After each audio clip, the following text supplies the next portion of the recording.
अब वो ब्रह्म विद्या जिसकी चर्चा हुई पावन प्रज्ञा पुराण में, उसमें सबसे पहले अष्टावक्र ऋषि ने प्रश्न किया है महाप्राज्ञ पिपलाद जी से।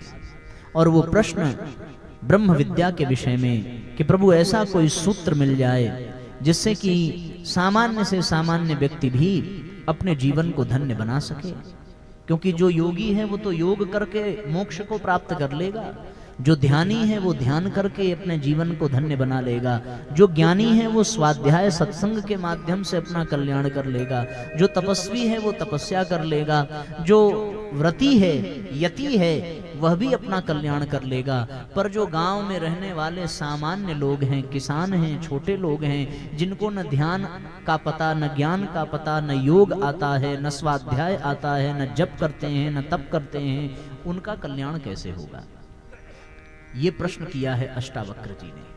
और इसी प्रश्न का उत्तर दिया है कि ब्रह्म विद्या जो बहुत सरल है, ये हर किसी को आ जाती है, इस ब्रह्म विद्या की चर्चा है। तो महाप्राज्ञ पिपलाद ऋषि उनके प्रश्न को सुनकर के बड़े प्रसन्न हुए और प्रसन्न होकर के उन्होंने बड़ी सराहना की है। पिपलाद ऋषि कहते हैं, महाभाग नते प्रश्न केवलम दीपयत्यहो अध्यात्म तत्व ज्ञानस्य सार तथ्यान्युतापितु लोक कल्याण कृच्चापि सृच्यन्तेनम तु ये जनाः सत्यम ज्ञास्यन्ति यास्यन्ति श्रेयो मार्गे विपत्तया। हे ऋषिवर, आपका प्रश्न न केवल अध्यात्म तत्व ज्ञान के सार तथ्यों पर प्रकाश डालता है, बल्कि ये समस्त जगत के लिए बड़ा कल्याणकारी है। आप सब लोग इस विद्या को ध्यान से सुने। जो इसे सुनेगा समझेगा वो विपत्ति से बचता चला जाएगा और श्रेय पथ पर आगे बढ़ता चला जाएगा। इसलिए इसे ध्यान पूर्वक सुनने की आवश्यकता है। महाप्राज्ञ पिपलाद जी ने बड़ी सुंदर बात कही। ऋषि पिपलाद कहते हैं कि 84 लाख योनियों में भटकने के पश्चात जीव को ये मनुष्य देह प्राप्त होती है।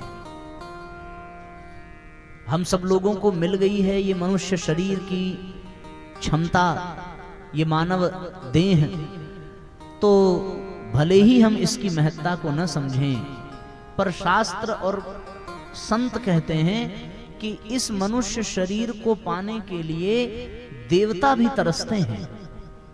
इसीलिए जितने भी अवतार हुए हैं वे अवतार मनुष्य शरीर में, भगवान राम मनुष्य शरीर में आए, भगवान कृष्ण मनुष्य शरीर में आए।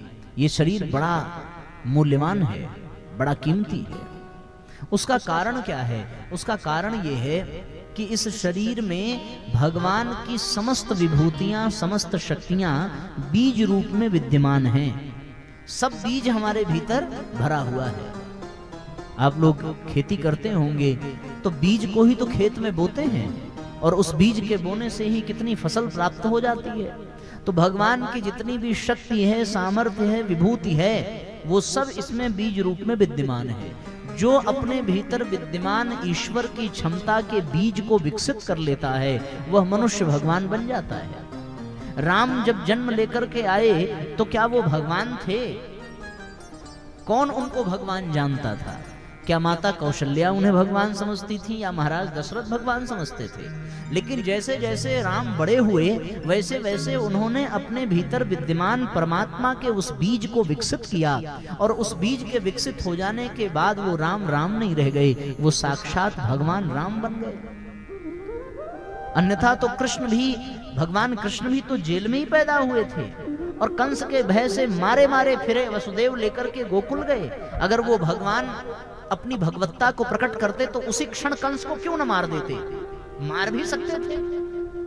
लेकिन जैसे जैसे वो बड़े हुए, अपने भीतर की क्षमता और अपने भीतर के बीज को विकसित किया, सो कैसे वो भगवान कृष्ण बन गए। इसी प्रकार स्वयं सिद्धार्थ बुद्ध बने, स्वयं परम पूज्य गुरुदेव प्रज्ञावतार के रूप में प्रतिष्ठित हुए।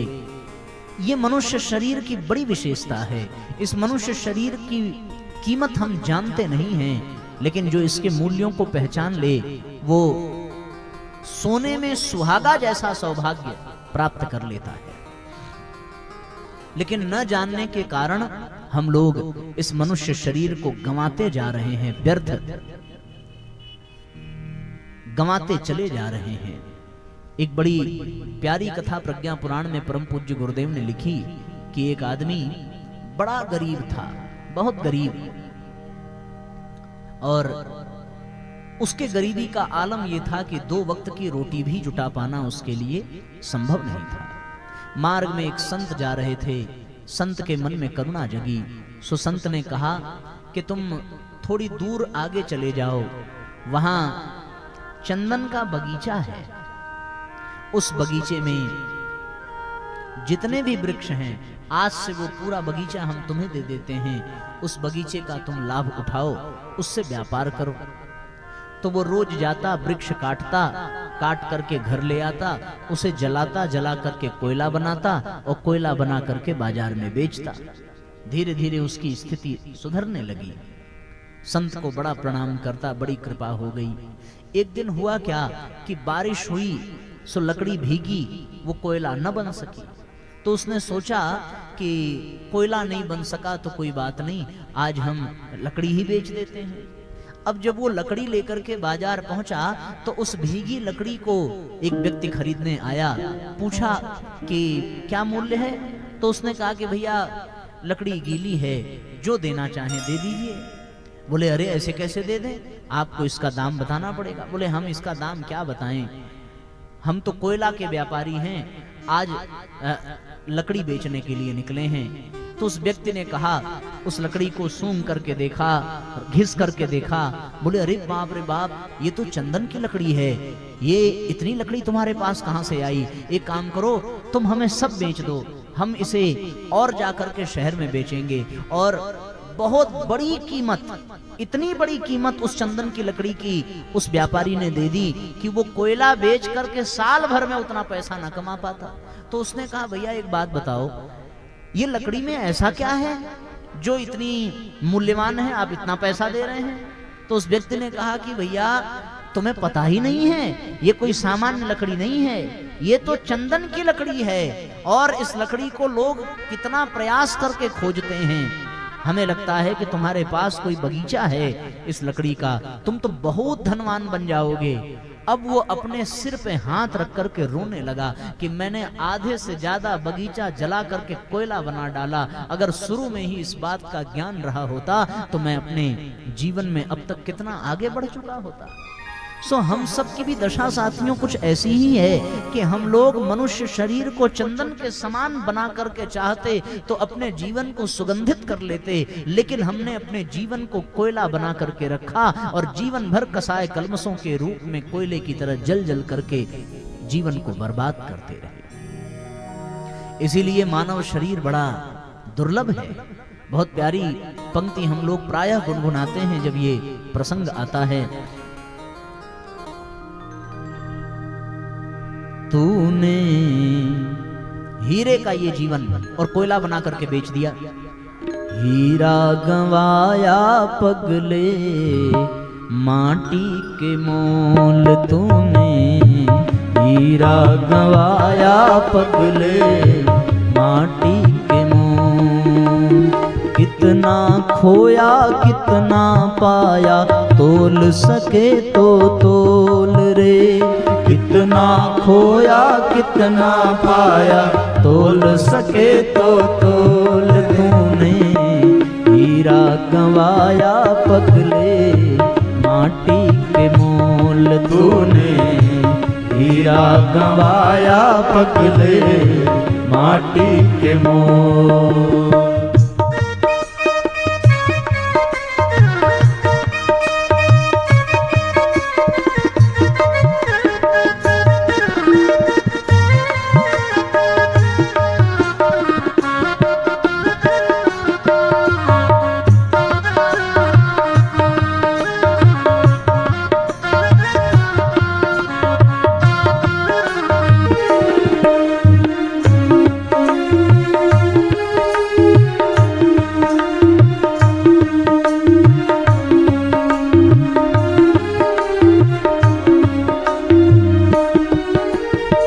बिरहन क्यों उलझी झंझट में, तेरा पिया है तेरे घट में। बिरहन क्यों उलझी झंझट में, तेरा पिया है तेरे घट में। बिरहन क्यों उलझी झंझट में, तेरा पिया है तेरे घट में। बिरहन क्यों उलझी झंझट में, तेरा पिया है तेरे घट में। कह गए दास कबीर देख ले, कह गए दास कबीर देख ले, घूंघट के पट खोल तूने।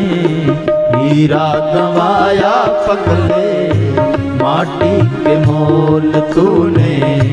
हीरा गंवाया पगले, माटी के मोल।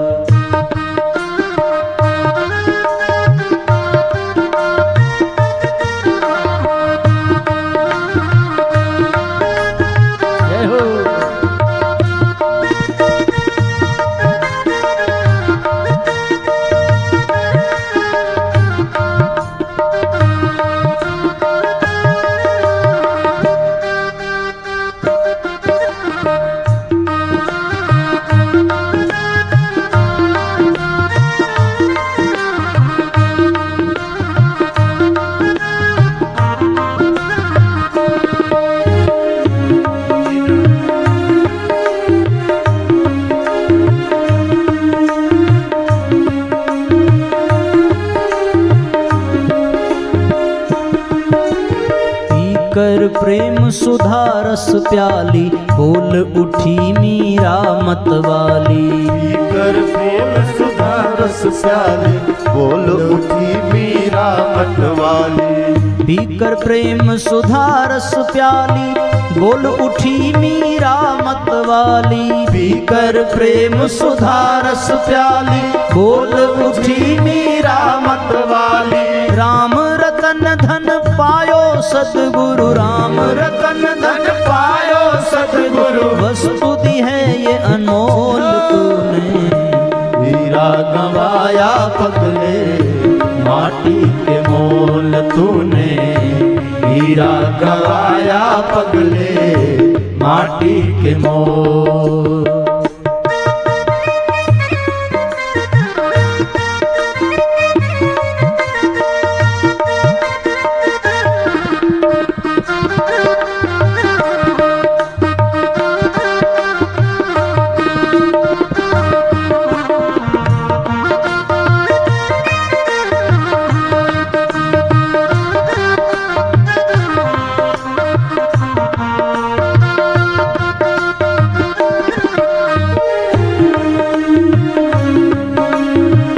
भावपूर्वक तालियां बजाइए।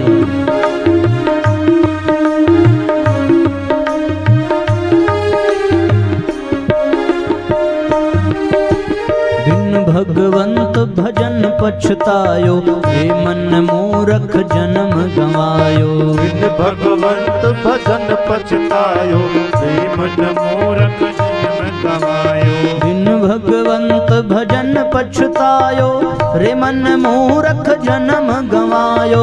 बिन भगवंत भजन पछतायो, रे मन मूरख जन्म गवायो। गूंज रहे जन जन के मन में, गूंज रहे जन जन के मन में, सूरदास के बोल तूने। हीरा गंवाया पगले, माटी के मोल तूने। हीरा गंवाया पगले, माटी के मोल। कितना खोया कितना पाया, तोल सके तो तोल रे। कितना खोया कितना पाया, तोल सके तो तोल। तूने हीरा गंवाया पगले, माटी के मोल तूने।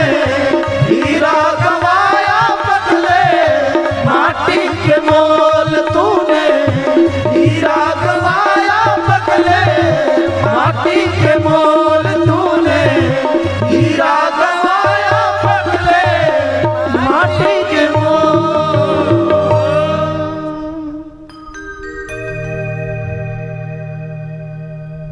तो ये जीवन हीरे के समान था, पर कोयला बना करके हम सब बेचते ही जा रहे हैं।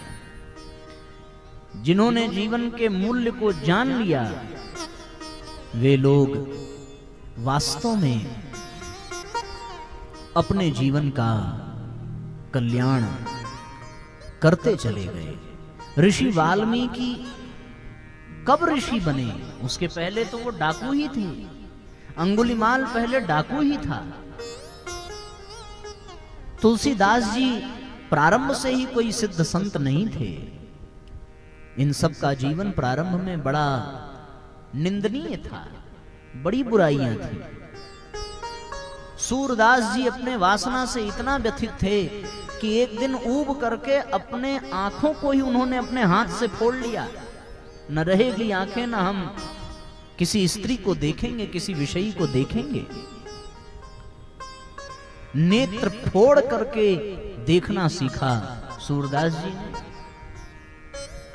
इसलिए साथियों, बड़ी गजब की बात यह है कि जीवन की महत्ता, जीवन का मूल्य हमें समझने की आवश्यकता है। अगर केवल कमाने, खाने और मर जाने के लिए ही भगवान को यह शरीर देना होता तो फिर वो जानवर भी बना करके भेज सकते थे। कुत्ता बनाते, बिल्ली बनाते, गधा बना देते, बैल बना देते। लेकिन इंसान शरीर पाकर भी हम लोग इसी नाम से जाने जाते हैं। कोई हमें गधा भी कह देता होगा, कोई बैल भी कह देता होगा। अच्छा, जितनी गालियां हैं सब जानवरों के ही नाम पर बनी हैं। आदमी शरीर पाकर के भी अगर केवल और केवल परिवार और बच्चों का बोझ ही ढो रहा है तो ऐसे को गधा न कहा जाए तो और क्या कहा जाए। मनुष्य जन्म पाकर भगवान का भजन करने का समय न निकाल सके और केवल बच्चों और बीवी के बोझ को ढोता रहे तो गधा ही तो बोझ ढोता है। क्या कहेंगे उसे? दरवाजे पर बैठ करके कभी इसकी कमी देखे, कभी बच्चे को डांटे, कभी बहू को डांटे, कभी बहन को डांटे, कभी भाई को डांटे, कभी माँ बाप को उल्टा सीधा बोले। तो दरवाजे पर बैठ करके जो केवल और केवल बकता रहे, भौंकता रहे, उसका जीवन फिर कुत्ते के ही समान हो गया ना।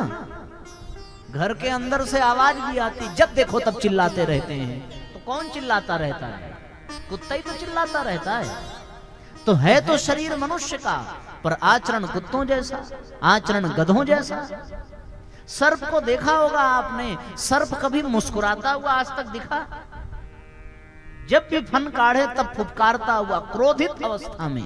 क्रोध ही उसका स्वभाव है। आदमी का स्वभाव आजकल ऐसा ही बन गया है। चेहरे पर प्रसन्नता नहीं, चेहरे पर मुस्कान नहीं, चेहरे पर मासूमियत नहीं। जब देखो तब त्योरियां चढ़ी रहती हैं, आंखें लाल रहती हैं, ओठ फड़फड़ाते रहते हैं, मुंह से अच्छे अच्छे शब्द निकलते रहते हैं। ऐसे क्रोधी स्वभाव के इंसान को सांप न कहा जाए तो क्या कहा जाए?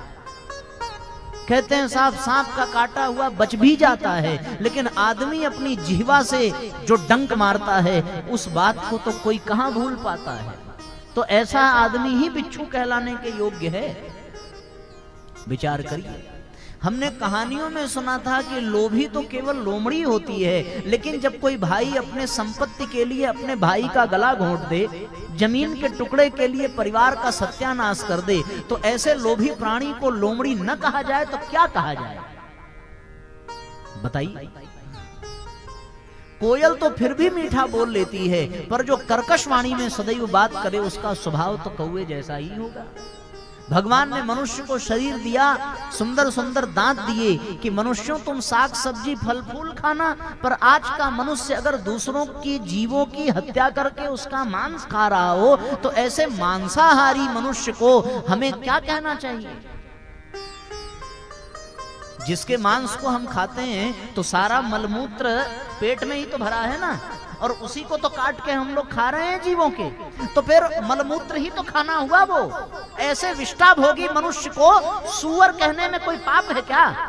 बताइए जरा। आप अन्यथा मत लेना, पर हम जो कह रहे हैं वो सत्य है।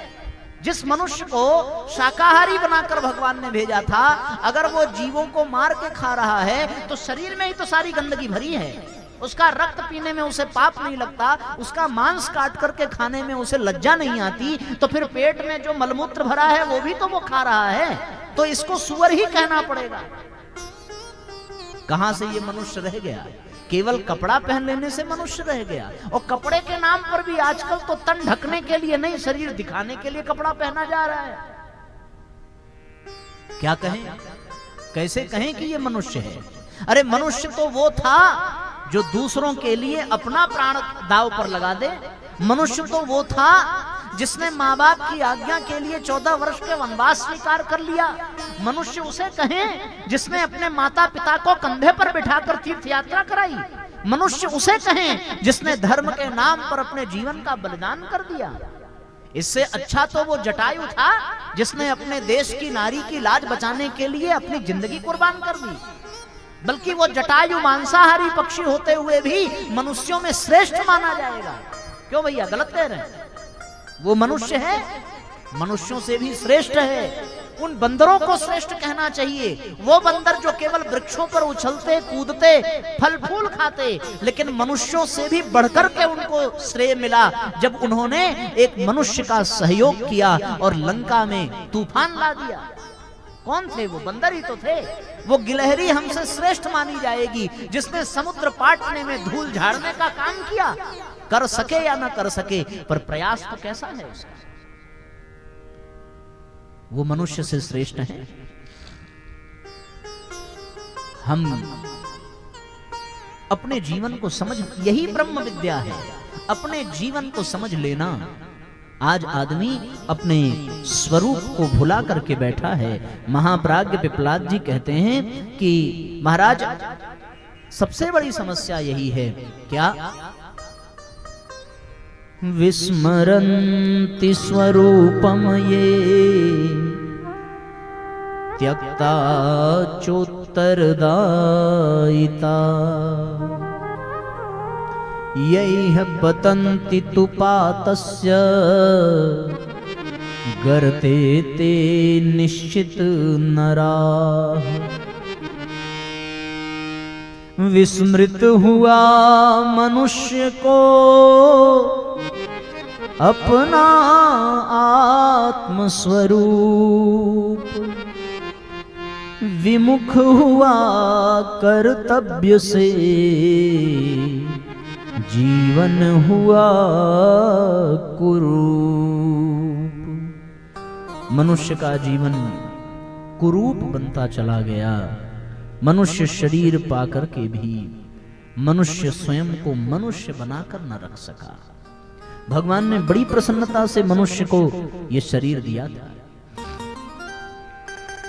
महाप्राज्ञ पिपलाद ऋषि कहते हैं कि भगवान ने मनुष्य को अपना युवराज बनाकर दुनिया में भेजा, अपने जैसा। अच्छा, भगवान के जैसा और कोई प्राणी दिखता है क्या? आप बताओ जरा। 84 लाख योनियां हैं और 83,99,999 योनियों में एक भी प्राणी ऐसा नहीं जो भगवान के जैसा दिखता हो। लेकिन आप किसी भी भगवान का चित्र उठा करके देख लें और अपने आप को देख लें। भगवान राम के भी 2 हाथ 2 पैर, हम सबके भी तो उतने ही हैं। भगवान ने मनुष्य को अपने जैसा बनाकर भेजा, युवराज बना करके भेजा। लेकिन हम मनुष्य अपने आप को राक्षस बनाते जा रहे हैं। महाप्राज्ञ पिपलाद ऋषि कहते हैं, जगत भूप ईश्वर मुनि राया, जगत भूप ईश्वर मुनि राया, मानव को युवराज बनाया, मानव को युवराज बनाया। सब गुण सब निधि सब ही विभूति, सब गुण सब निधि सब ही विभूति,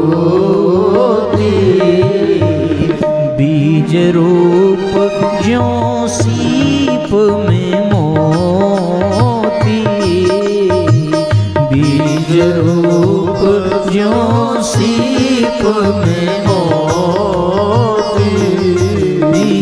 यश सहित नर तन प्रभु दीना, सुर दुर्लभ उपकार ही कीन्हा। नर सहित नर तन प्रभु दीना, सुर दुर्लभ उपकार ही कीन्हा।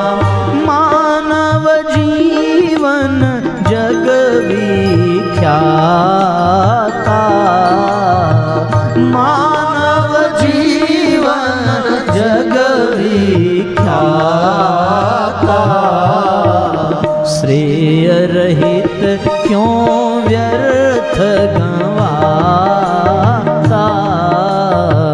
श्रेय रहित क्यों व्यर्थ गंवाता। सामर्थ्य की हो न्यूनता, यदि साधनों की हो कमी, हो परिस्थिति यह मानव की यदि प्रतिकूलताओं बनी, तो उचित है यह घृणित जीवन जी रहा नर तन धनी। किंतु सृष्टि के मुकुट मणि की दशा क्यों ऐसी बनी, दशा क्यों ऐसी बनी। सृष्टि का मुकुटमणि सर्वश्रेष्ठ प्राणी, उसकी दशा ऐसी कैसे बन गई। महाभाग पिपलाद जी ने एक ही बात कही कि विस्मरंति स्वरूपम, ये विस्मृत हुआ मनुष्य को अपना आत्मस्वरूप, अपने आत्मस्वरूप को मनुष्य भूल गया। बहुत बड़ी विडंबना है ये।